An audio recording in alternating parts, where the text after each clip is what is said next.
Kakbhushundi Hindu mythology में एक बहुत इंटरेस्टिंग कैरेक्टर हैं। वो एक अर्शी हैं जो टाइम के पार रहते हैं। उनकी एग्जिस्टेंस एक मिस्ट्री है, पुराने किस्सों और कहानियों में छुपी हुई। ऐसा कहा जाता है कि काकभुशुंडी ने अनगिनत यूनिवर्सेस को बनते और बिगड़ते देखा है। उन्होंने क्रिएशन और डिस्ट्रक्शन के साइकिल को बार बार होते देखा है। ये उन्हें हिंदू मिथोलॉजी में यूनिक बनाता है, एक ऐसा बीइंग जो मॉर्टल लाइफ की लिमिटेशन से परे है। काकभुशुंडी को अक्सर एक क्रो की तरह दिखाया जाता है। ये बस एक रैंडम फॉर्म नहीं है, ये उनकी विजडम और लाइफ, डेथ और रीबर्थ पर उनके यूनिक पर्सपेक्टिव का सिंबल है। दूसरे सेजेस जो ह्यूमन एक्सपीरियंसेस से बाउंड हैं, उनसे अलग काकभुशुंडी का क्रो फॉर्म उन्हें दुनिया का एक डिटैच्ड व्यू देता है। वो दुनिया को एक हायर वैंटेज पॉइंट से देखते हैं, उन डिजायर्स और अटैचमेंट से फ्री जो मॉर्टल्स को परेशान करते हैं। काकभुशुंडी की कहानी हमें टाइम और एग्जिस्टेंस के नेचर के बारे में सोचने पर मजबूर करती है। काकभुशुंडी के क्रो बनने की कहानी भी उतनी ही इंटरेस्टिंग है जितने कि वो खुद। ये एक ऐसे श्राप की कहानी है जो ब्लेसिंग बन गया, एक ऐसी पनिशमेंट जिसने एनलाइटनमेंट की ओर रास्ता दिखाया। कहानी के अनुसार काकभुशुंडी, जो कभी एक पावरफुल सेज थे, उन्होंने भगवान शिव को नाराज कर दिया। शिव ने क्रोध में काकभुशुंडी को क्रो बनने का श्राप दे दिया, लेकिन इस श्राप ने काकभुशुंडी को तोड़ा नहीं। निराश होने की बजाय उन्होंने इसे एक अपॉर्चुनिटी की तरह देखा।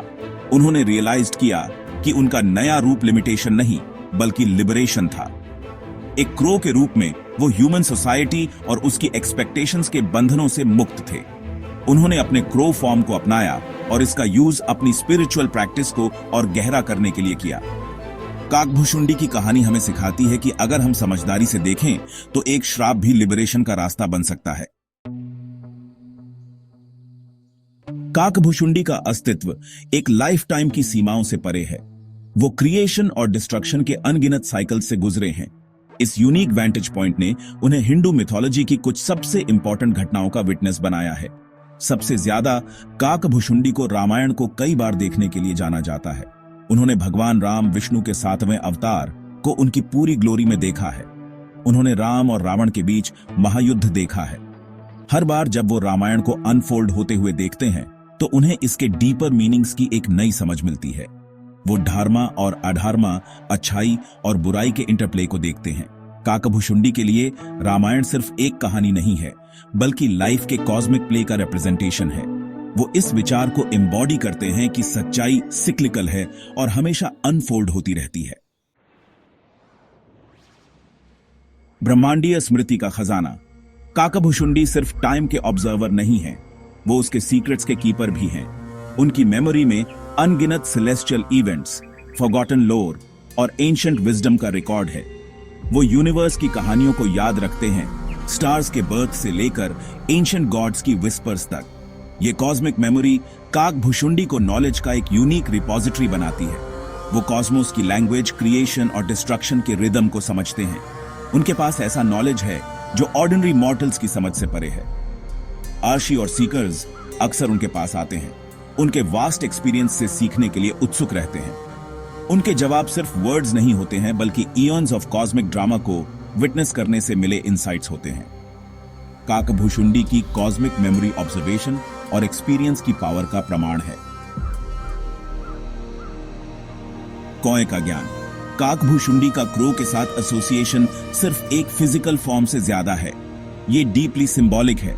हिंदू मिथोलॉजी में क्रोज को अक्सर मैसेंजर्स के रूप में देखा जाता है, जो लिविंग और डेड की दुनिया को कनेक्ट करते हैं। वो विजडम, इंटेलिजेंस और चीजों के सरफेस से परे देखने की एबिलिटी से भी जुड़े हैं। कौए अपनी कीन आईसाइट, उन चीजों को स्पॉट करने की एबिलिटी के लिए जाने जाते हैं जो दूसरे मिस कर देते हैं। ये काकभुशुंडी की कार्मा के सबटल वर्किंग्स और सभी चीजों के इंटरकनेक्टेडनेस को परसीव करने की क्षमता को रिफ्लेक्ट करता है। वो उन पैटर्न्स और कॉन्सिक्वेंसेस को देखते हैं जो लाइफ टाइम्स में रिपीट होते हैं। कौए हाईली अडेप्टेबल क्रीचर्स भी हैं, जो तरह तरह के एनवायरनमेंट्स में थ्राइव कर सकते हैं। ये काकभुशुंडी की खुद की अडेप्टेबिलिटी को मिरर करता है। वो अपने क्रो फॉर्म को एम्ब्रेस करते हैं, इसका यूज दुनिया पर एक यूनिक पर्सपेक्टिव पाने के लिए करते हैं। वो हमें सिखाते हैं कि ट्रू विजडम चेंज को एक्सेप्ट करने और अनएक्सपेक्टेड प्लेसेस में अपॉर्चुनिटी ढूंढने में है। अटूट भक्ति। अपनी कई लिव्स में काकभूषुंडी भगवान राम के एक स्टेडफास्ट डिवोटी बने रहे हैं। उनकी डिवोशन सिर्फ वर्शिप का मामला नहीं है, ये राम के डिवाइन नेचर और कॉस्मिक ऑर्डर में उनके रोल की डीप अंडरस्टैंडिंग है। काकभूषुंडी राम को धर्मा, आइडियल मैन और परफेक्ट एवतार का एम्बॉडीमेंट मानते हैं। रामायण के उनके न्यूमरस एक्सपीरियंसेस ने उनकी डिवोशन को और मजबूत किया है। वो समझते हैं कि राम की कहानी सिर्फ एक लेजेंड नहीं है, बल्कि अच्छाई और बुराई के बीच इटर्नल स्ट्रगल का रिप्रेजेंटेशन है। काकभूषुंडी की राम के प्रति डिवोशन हमें स्पिरिचुअल पाथ पर फेथ और परसेवरेंस की इंपॉर्टेंस सिखाती है। एक अमर विरासत। काकभूषुंडी की कहानी विजडम और इंस्पिरेशन का बीकन है। वो हमें टाइम के इल्यूसरी नेचर, सभी बीइंग्स के इंटरकनेक्टेडनेस और नॉलेज और अंडरस्टैंडिंग सीख करने की इंपॉर्टेंस के बारे में सिखाते हैं। वो हमें याद दिलाते हैं कि लिमिटेशंस ग्रोथ के अपॉर्चुनिटीज हो सकते हैं और ट्रू फ्रीडम अंदर से आती है। उनकी कहानी हमें अपने परसेप्शंस को क्वेश्चन करने, चीजों के सरफेस से परे देखने और खुद को और जिस यूनिवर्स में हम रहते हैं उसकी डीपर अंडरस्टैंडिंग सीख करने के लिए इंकरेज करती है।